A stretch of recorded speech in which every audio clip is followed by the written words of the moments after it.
all so talented, just like they were last year.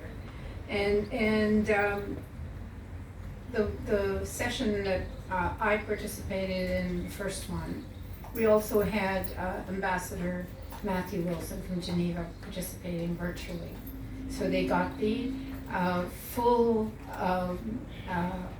overview of 3 countries in terms of how we do our diplomacy. And that was really Ambassador Wilson was extremely inspiring. It was very, very good, and I think the cohort really enjoyed that. So this year, the campaign, the social campaign, is called Inspire Inclusion. And inclusion is so important because it's a pathway to peace and prosperity.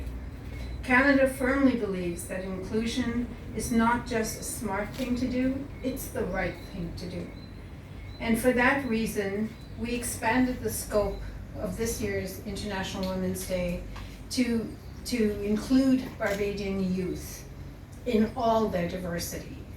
Because gender equality is not just a women's issue, it impacts us all. And I'm so pleased to see so many men here to celebrate with us, because it requires the participation of women and men, boys and girls, all of us, to build a better society.